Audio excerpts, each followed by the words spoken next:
A través de la historia, la humanidad se ha valido de su ingenio y de la fuerza de la naturaleza para obtener la energía que le permita construir, desde pequeños asentamientos hasta grandes ciudades, así como iluminar sus noches con energía artificial para continuar su vida productiva, aun cuando la luz del sol se haya ido. Las principales fuentes de energía que se han ocupado son la luz del sol, el viento y el agua, y que hoy las conocemos como energías renovables, debido a que son una fuente inagotable de energía.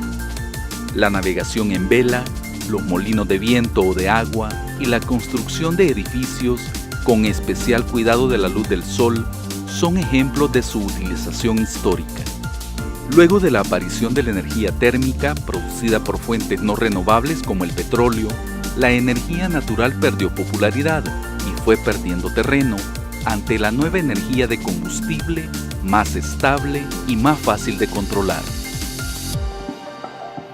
Sin embargo, a finales del siglo XVIII, cuando se comenzaron a implementar, no se conocían los efectos que estos tendrían en el medio ambiente, debido a la producción de dióxido de carbono generado por sus motores y que perjudicarían a la capa de ozono de nuestro planeta.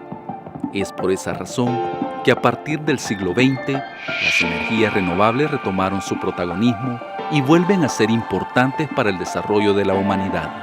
El Salvador no se quedó atrás en este resurgimiento de las energías, también conocidas como verdes. La energía renovable nació con la electricidad en este país. Un poco de historia no solo del país, las primeras centrales hidroeléctricas vinieron de la mano de los grandes científicos en el origen de la energía, de Tesla y de Edison.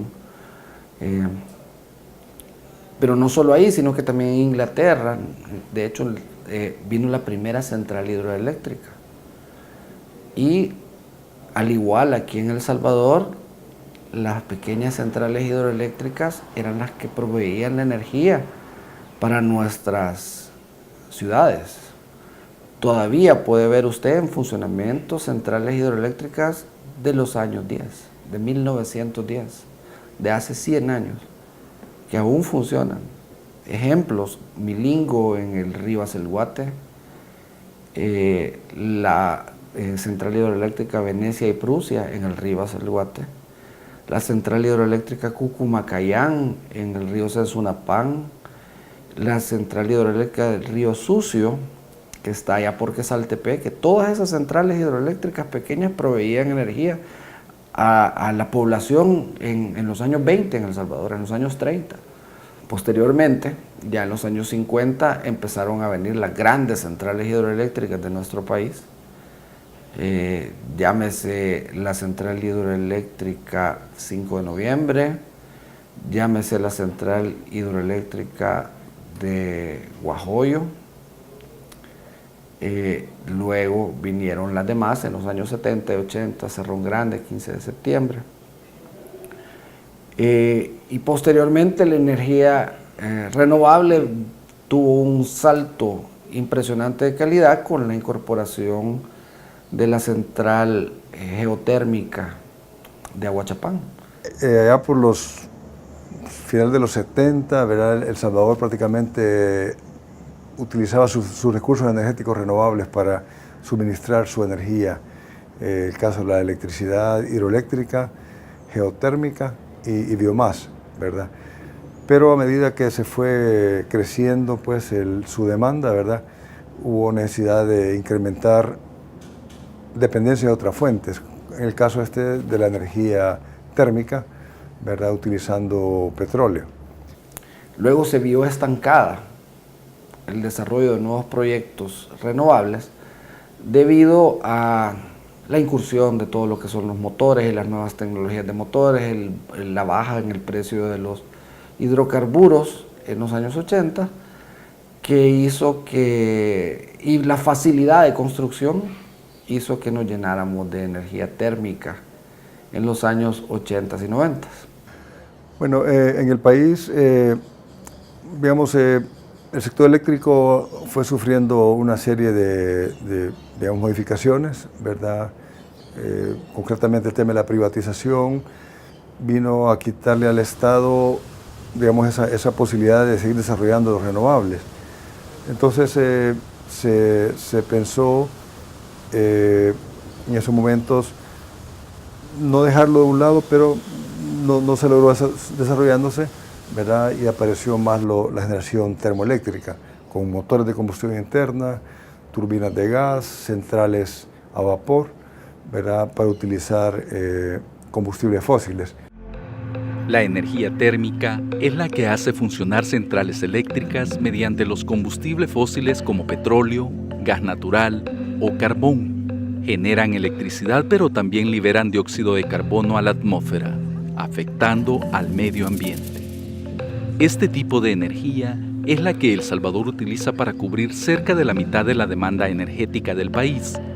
Sin embargo, desde la segunda década de los años 2000, la energía renovable ha venido tomando más fuerza dentro del espectro eléctrico salvadoreño.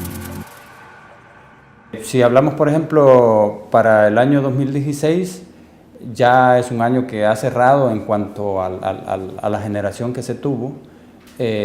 Podemos ver de que la generación hidroeléctrica fue el 23% de toda la energía.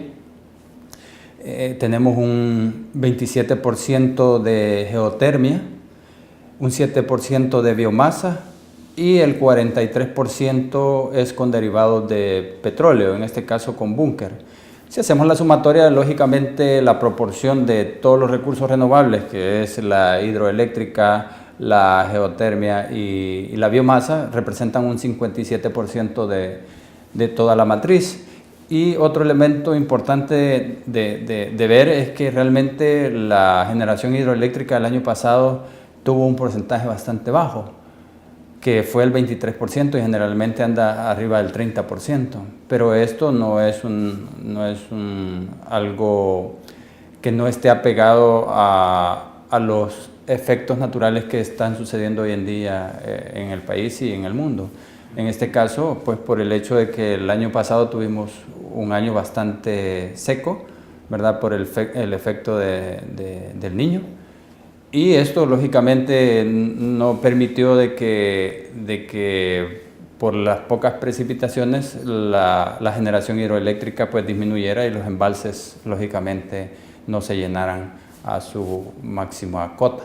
Ya con la aparición del Consejo Nacional de Energía, como un ente de política, de alguna manera comprometido pues, a diversificar la matriz energética del país, aparece nuevamente un impulso hacia las energías renovables.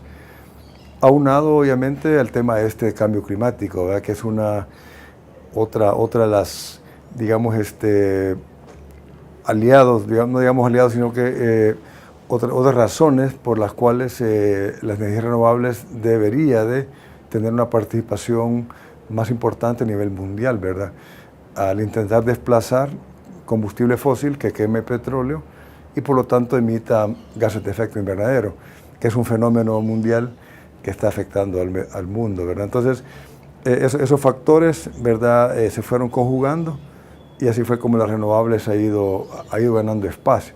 Hay un fuerte vínculo, sobre todo lo que más afecta es la generación hidroeléctrica. Por supuesto, también tiene una afectación a otros recursos como el solar y el eólico, porque cuando llueve mucho hay mucha nubosidad, hay muy poco sol y eso hace que la generación solar fotovoltaica disminuye. Pero tenemos más agua y eso permite generar más. Entonces, hay como un efecto compensatorio. Se dice que los que están más vinculados es la hidroeléctrica y la eólica, ¿verdad? Porque cuando llueve generalmente no hace viento y cuando no llueve es cuando tenemos posiblemente más viento. Entonces, en muchos países se utiliza ese efecto de compensación entre estos dos recursos, que es el hidroeléctrico y el eólico. Como en otros rubros de la economía del país, El Salvador también importa energía y lo hace a través de la interconexión eléctrica que tiene con países de la región. Bueno, a nivel centroamericano sabemos que existe una interconexión eléctrica, ¿verdad? Hay un proyecto importante que se llama el CIEPAC. Entonces, países que tienen exceso de capacidad instalada, en el caso de Guatemala, por ejemplo, en el caso de Nicaragua un poco, ¿verdad? Bueno, todos los países, ¿verdad?, tienen sus capacidades instaladas y en determinado momento pueden intercambiar, exportar energía. Al final del año vemos que el país termina siendo importador neto de energía eléctrica a través de esas redes eléctricas centroamericanas existentes. El hecho de que haya un mercado regional, ¿verdad?, es para poder lograr algo que se conoce como un mercado de oportunidades, ¿verdad? Eso es como que usted en su casa pudiera cultivar hortalizas. Se lo voy a poner así muy sencillo. Usted cultivara tomates, ¿verdad? Pero al final y usted hace un costeo de esto y dice, bueno, pero cosechar tomates en mi casa me sale más caro que irlos a comprar, ¿sí? Y no es que yo no los pueda cosechar, es que me sale más barato irlos a comprar al mercado, al supermercado. Entonces, ¿qué es lo que hace usted? Va a comprar al supermercado. Y eso no significa que usted no se pueda autoabastecer. Lo mismo sucede con el mercado eléctrico. Nosotros tenemos una capacidad instalada superior a nuestra demanda, ¿sí?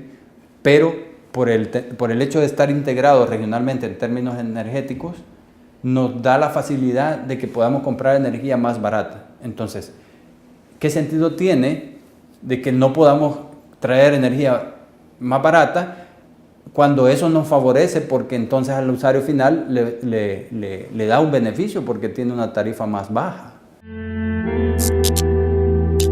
¿Cuánto es la demanda que se tiene de energía y cuánto produce El Salvador?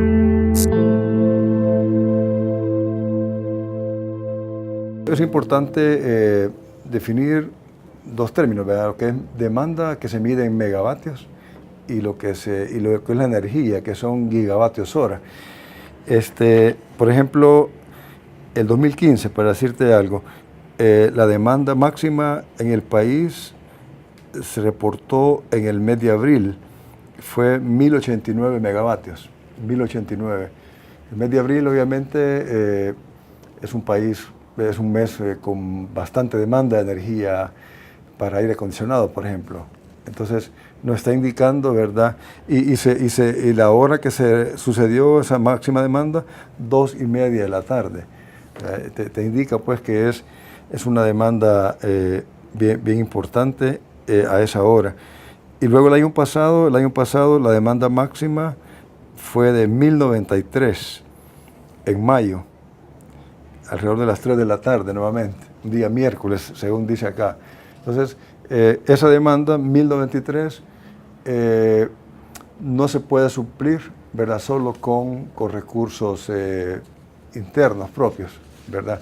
Tendrían que estar operando todas, pero eso es muy difícil que se pueda. Entonces, se ha tenido que hacer uso de importaciones, ¿verdad? Por ejemplo, ese día que se dio esa demanda máxima, por ejemplo, aquí se reporta que se importó 70 megavatios para cubrir esa demanda que se tenía en ese momento. Y viene a suceder en la época seca, digamos, en donde las hidroeléctricas no tienen suficiente agua almacenada. Entonces hay una serie de factores, eventos que ocurren que tienen que conjugarse. Lo que sucede es que para que nosotros pudiéramos tener un 100% con energía renovable, deberíamos de tener una combinación de energías renovables convencionales y no convencionales, sobre todo la hídrica. ¿Por qué? Porque los sistemas eléctricos deben de tener algo que se conoce como un respaldo de generación para cubrir las variabilidades, ¿sí? Es decir, cuando hay una variabilidad de la demanda o de lo que sea, ciertos recursos debe haber un respaldo de que hay un almacenamiento de energía en alguna forma que sea como agua, viento, combustible, lo que sea, para poder cubrir esas variabilidades. Si no se tiene ese recurso que ayude a respaldar esa variabilidad, los sistemas no pueden funcionar. Entonces, en este caso, ¿quién es el que nos sirve de respaldo? Es el térmico, ¿verdad? Porque ellos pueden tener tanques ¿cómo se llama?, de combustible para poder cubrir esas variabilidades. Entonces, el otro que podría venir a sustituir, si queremos desplazar al térmico, es el hídrico. Pero el problema es que el hídrico, nosotros no tenemos muchos recursos hídricos en comparación a otros países como Costa Rica, como Guatemala, inclusive Honduras, ¿verdad? Tenemos un río, que es el río Lempa, y pues sí, tenemos otros potenciales muy pequeños, pero de gran escala es el único. A pesar de que actualmente no se logra cubrir toda la demanda energética del país con energías renovables, diversos sectores del país están apostando por producir y consumir este tipo de energía, amigable con el medio ambiente.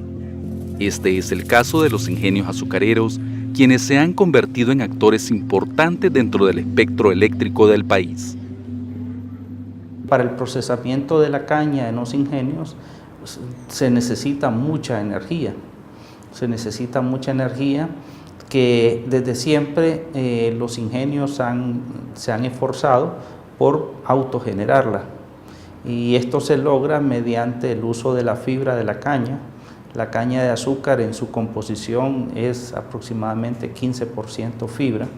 Y esa fibra siempre se ha utilizado en los ingenios del país y en todos los países productores de azúcar de caña para generar vapor y con ese vapor mover turbinas y producir energía eléctrica.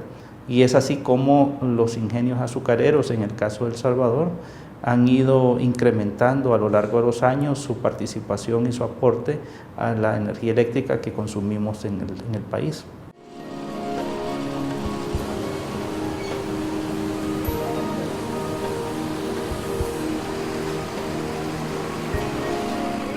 Comenzamos con los excedentes alrededor del año 2002. En esos años comenzaron a haber los primeros excedentes de energía de los ingenios y de ahí hasta entonces se ha alcanzado dentro de la matriz energética del país que los ingenios tienen casi el 14% de la capacidad instalada nacional de generación eléctrica y con esto se genera aproximadamente el 6% de toda la demanda nacional de energía. Una de las cosas muy importantes e interesantes es que la energía renovable que producen los ingenios se da en la época de verano, cuando tenemos menos disponibilidad de las hidroeléctricas porque bajan los niveles de los embalses. Entonces es muy importante esa inyección adicional complementaria a la generación hidroeléctrica nacional porque se da en la época cuando los precios al consumidor son más altos, que es en el verano. Los 6 ingenios azucareros del país producen energía eléctrica para su propio consumo y 4 de ellos tienen excedentes que son aportados a la red nacional: Central Izalco, El Ángel, La Cabaña y Chaparrastique. Ante este panorama, es imposible no pensar en el efecto económico que pueden tener las energías limpias en el recibo de luz que llega a las casas de la población salvadoreña. Aunque la fuente de energía natural no tiene un costo al momento de su obtención, transformarla en electricidad sí implica un gasto que también se traslada a sus consumidores, quienes deben ser conscientes que es un costo que no se compara al valor que tiene dejar de contaminar con dióxido de carbono el aire que se respira. Por cada kilowatt que generamos son 0.6 kilogramos de dióxido de carbono que dejamos de tirar al ambiente. ¿Sabe qué es 0.6 kilogramos? 0.6 kilogramos es bastante, ¿verdad? O sea, por 1 kilowatt hora. Una casa normal consume 200 kilowatts hora al mes. O sea que esa casa, si fuera solar, dejaría de tirar como 120 kilos de CO2 al medio ambiente. Eso es por un lado. Económico. Usted paga aproximadamente en su casa 14 centavos de dólar por kilovatio hora Y con los precios actuales de la tecnología podemos andar generando a lo largo de la vida del proyecto. La energía cuesta como 9 centavos, 8 centavos, depende de las condiciones, ¿verdad? Porque no todas son iguales. Entonces existe un ahorro sustancial a lo largo del tiempo. Sin embargo, en el tema del precio trasladado al consumidor, digamos que a veces es la preocupación, yo creo que siempre va a estar dependiendo de cuántas fuentes de energía estén participando en ese mercado. En esa medida el precio logra un mayor o menor precio. Por ejemplo, en los últimos años, al contrario que uno podría haber pensado que el petróleo hubiese bajado tanto de precio, ha hecho que la electricidad se reduzca de precio, ¿verdad? Si vemos en el mercado el costo del megavatio, el precio que se oferta anda como los $80 por megavatio hora. Hace 3, 4 años era $120 el megavatio hora. Entonces, así es como se van conjugando, ¿verdad?, las diferentes fuentes, cubriendo esa oferta de energía, ¿verdad? Pero yo creo que un precio así barato no se tiene. Todas tienen pues sus costos, ¿verdad?, de generación. Nosotros, aparte de tener una visión, ¿verdad?, una visión de largo plazo en función de la política energética, también tenemos sendos compromisos a nivel internacional, ¿verdad? Yo no sé si ustedes han oído el Acuerdo de París, ¿verdad? El Acuerdo de París, que es básicamente un acuerdo que hemos firmado y ratificado, en donde ese acuerdo nos obliga a tener compromisos de país de cómo vamos a mitigar gases de efecto invernadero. Pero eso está amarrado al tema de lo que usted me pregunta, de cómo vamos a cambiar nuestra matriz energética. Y le puedo decir de que hay dos valores emblemáticos. Al 2026 tenemos un compromiso de cambiar nuestra matriz y tener un 29% de energía renovable más que lo que tenemos en el 2015. ¿Sí? Le estoy hablando de energía renovable en términos generales. Ahí va hídrico, geo, eólico, solar, biomasa, etc. De esos 5 recursos le estoy hablando. Vamos a tener un 29% más que lo que tenemos en el 2015. Y un 46% de gases de efecto invernadero mitigados. Es decir, que vamos a tener 46%, en base a toda esa transformación de esa matriz, vamos a tener un 46% de emisiones de gases de efecto invernadero menos que lo que tenemos hoy en día. Entonces son dos compromisos bastante emblemáticos, ¿verdad?, porque nos impulsan a que sigamos trabajando en la diversificación y en el cambio de la matriz con enfoque de desarrollo de las energías renovables. Actualmente, El Salvador libera a la atmósfera más de 3 millones de toneladas de dióxido de carbono a causa de la producción de energía derivada de su matriz energética. La meta es reducirlas y para este fin se están realizando proyectos e inversiones de energía fotovoltaica como el de San Luis La Herradura La Paz, que evitará la emisión de más de 114.000 toneladas de CO2 a la atmósfera, o el de Moncagua en San Miguel, que ya reduce cerca de 3.000 toneladas. El país necesita apostar por la energía renovable para reducir los efectos del cambio climático que afecta a toda la población del mundo. El Estado salvadoreño es responsable de crear las políticas y condiciones para que El Salvador llegue al ideal de abastecerse energéticamente con energías limpias, sin contaminantes. También la población salvadoreña puede poner de su parte. El aire es de todos y ahorrar la energía en los hogares y oficinas también contribuye para dejarle un país más limpio y más saludable a las futuras generaciones.